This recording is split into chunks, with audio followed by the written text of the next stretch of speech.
سرخط مهمترین خبرها: دو ناظر راه در ناحیه ورزاب زیر ترمه ماندند. خروج دو عضو بلندپایه حزب نهضت اسلام و تاجیکستان و ازبکستان فعالیت یک گذرگاه اساسی را وسیع‌تر می‌کنند.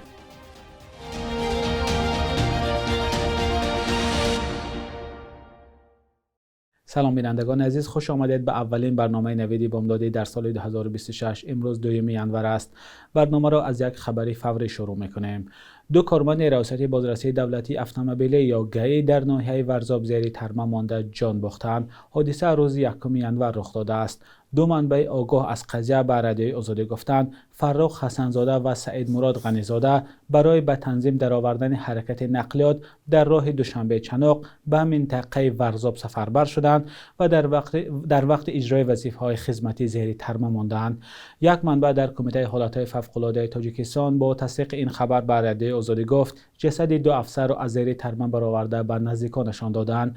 در نظر است که 2 ینور مراسم ویدا با فرخ حسن‌زاده در ناحیه فردوسی شهر دوشنبه و جنازه سید مراد غنی‌زاده در زادگاهش ناحیه فیض‌آباد برگزار شود. نمایندگان شرکت ایرس که مسئول نگاهبینی راه دوشنبه چناق هستند تا حال قضیه را رسما شرح ندادند. دوام یک هفته اخیر حرکت نقلیات در راه دوشنبه چناق، یگانه مسیر میان شهر دوشنبه و شمال کشور، مشکل شده است. شرکت ایرس میگوید که باریدن برف زیاد و فرآمدن ترمه حرکت نقلیات را مشکل کرده است.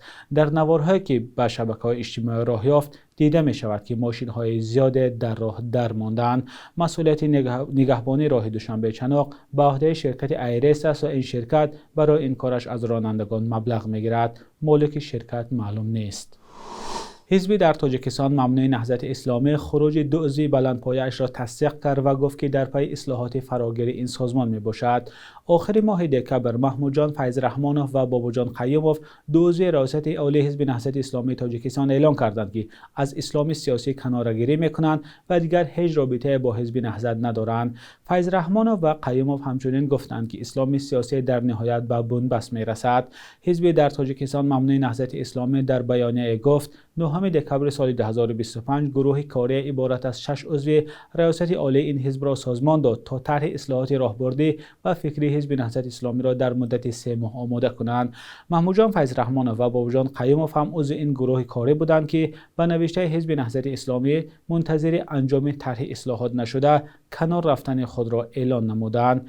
نمایندگان حزب نهضت اسلامی تاجیکستان بدون آوردن جزئیات مشخص تنها گفتند در دایره اصلاحات نو باید مناسبت حرکت با مسائل چون دولت، ملت، دین و سیاست بازنگری شود.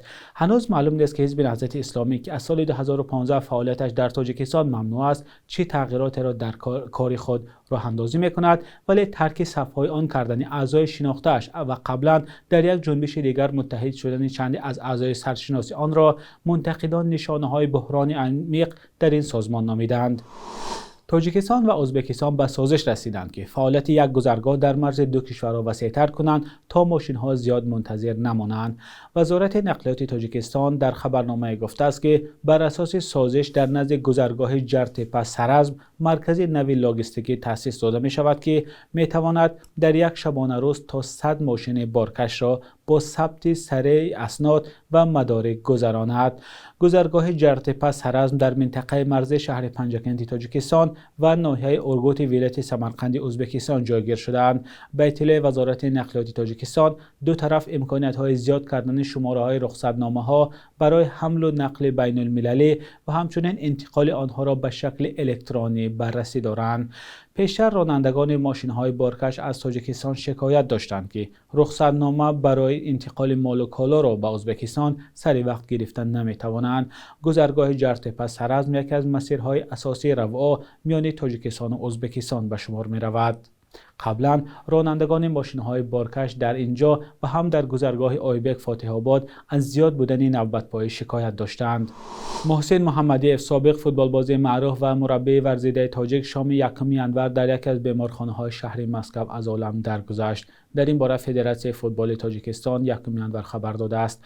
محمدیف همگی 60 سال داشت و بعد دچار شدن به سکته مغزی و یا اینسولت در شهر مسکو پایتخت روسیه تبابت می‌گرفت. محسن محمدیف که مدیر باشگاه فوتبال وخش شهر باختر بود، ماه فوریه سال 2025 برای گذرانیدن جمع آمد تعلیمی و تمرینی به ترکیه سفر کرد و آنجا به سکته مغزی گرفتار شد. او را بعداً به نزد خانواده‌اش به شهر مسکو بردند. فوتبالباز معروف دسته مشهوری پامیر شهر دوشنبه، محسن محمدیف در سالهای 80 قرن گذشته از خوشنام‌ترین بازیگران فوتبال تاجیک محسوب می‌شد. خدمات مخصوص ایالات متحده آمریکا به خلاصه رسیده است که اوکراین کوشش حمله به قرارگاه ولادیمیر پوتین را نکرده است. در این باره چند رسانه از جمله CNN، نیویورک تایمز و همچنین The Wall Street Journal با تکیه به منابعشان گزارش دادند. به گزارش این رسانه‌ها، جان ردکلیف، رهبر خدمات اکتشافی آمریکا یا CIA، به پرزیدنت دونالد ترامپ گزارش داده است که استخبارات اظهارات روسیه درباره حمله به قرارگاه پوتین را باوربخش نمی‌حسابد. به گفته منابع وال استریت جورنال، CIA پرواز به سرنشین‌های اوکراینی به ولایت نووگورود روسیه را تصدیق کرده است، اما گفته است هدف این پهپادها یک مرکز نظامی بود که قبلا هم هدف حمله قرار گرفته است. مقامات روسیه از جمله وزیر کارهای خارجه این کشور میگویند که نیروهای اوکراین شب 29 دکبر سال گذشته به قرارگاه ولادیمیر پوتین در ولایت نووگورود حمله کردند، اما مقامات روسیه برای اثبات گفتهشان یگان دلیل پیش نآوردند. نیروهای روسیه گفتند که دلیل‌های خود را به آمریکا ارسال می‌کنند. پرزیدنت اوکراین ولادیمیر زلنسکی تلاش حمله به قرارگاه پوتین را رد کرده آن را دروغ نوبتی مسکو خواند.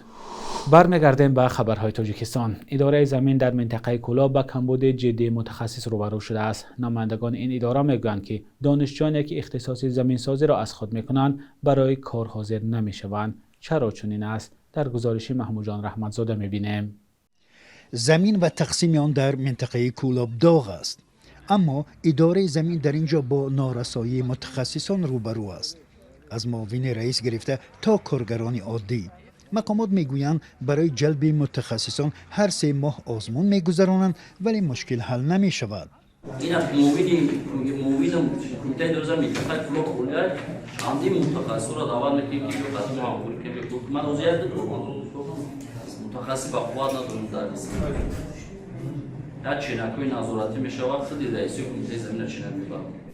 هر سال 10 نفر دانشگاه کشاورزی تاجیکستان و در کولاب دانشگاه اینواتسی را ختم می کنند. رئیس اداره زمین در منطقه می گوید که آنها برای کار کردن نمی آیند. از همین سببه که همین دانشگاه مدرن دانشگاه اگراری جمهوری ترکستان داره فاکولته زمینسازی یا موزی همین شهر کولاب داره فاکولته داره همین چخیلی که میخونن بود میکنن کار نمیکنن مثلا جماعت ها مدر عموما نیست جماعت ها زمینساز نیست.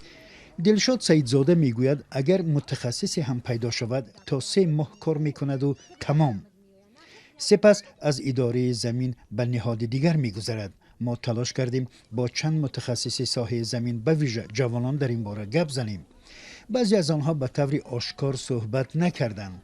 چندی هم معاش کم و از طرف دیگر بازداشت‌های پیهمی مسئولان اداره زمین را در گوشه‌های تاجیکستان نمونه آوردند. فروش و استفاده غیرقانونی زمین را در تاجیکستان یک درد بی‌دوا می‌نامند.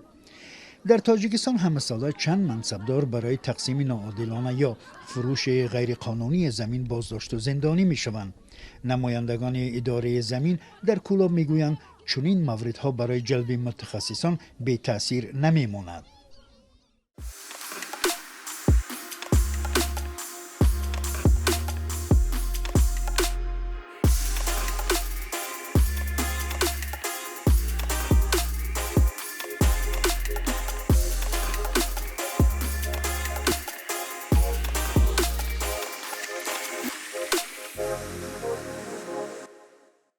بخش یک روز تاریخ است که مهمترین تحولات تاریخی در روز 2 ینور را فرا می‌گیرد.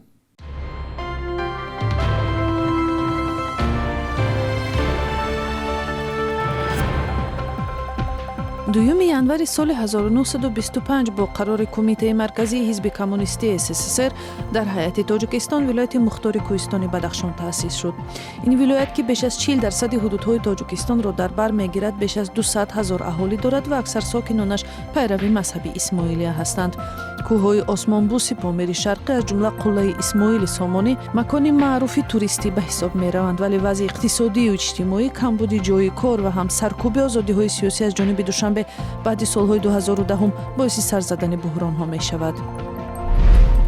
аз 2 январи соли 2008 бо қарори вилояти суғди Тоҷикистон калимаи Ленинобод дар исми се нашрияи ҳукуматии ин минтақа бо вожаи суғдӣ вазъ карда шуд. Нашрияҳое ки бо се забон тоҷикӣ, узбекӣ ва русӣ бо номҳои ҳақиқати Ленинобод, Ленинабадская правда ва Ленинобод ҳақиқатӣ ба таб мерасиданд, номҳои ҳақиқати суғд, Сагдийская правда ва суғд ҳақиқатиро гирифтанд. 2 январи соли 1942 зодрӯзи Нуқра Раҳмат ва ҳунарманди халқии Тоҷикистон аст. овозхони собиқадори ансамбли Шашмақом бо иҷрои таронаҳои мардумӣ бисёр маъруф гардид.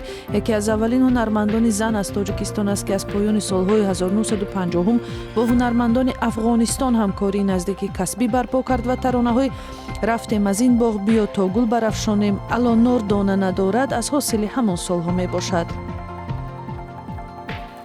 صبح امروز در بانک تجارتی تاجیکستان 1000 روبل روسیه به 113,114 سومانی برابر از $100 آمریکایی باشد تا 923,925 سومانی ارزش دارد. قرب رسمی بانک ملی تاجیکستان برای 2 ینور چنین تعیین شده است.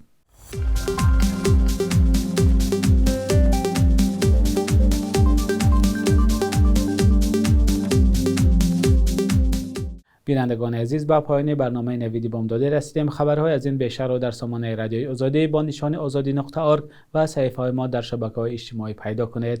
تا هفته آینده خدا نگهدارتان.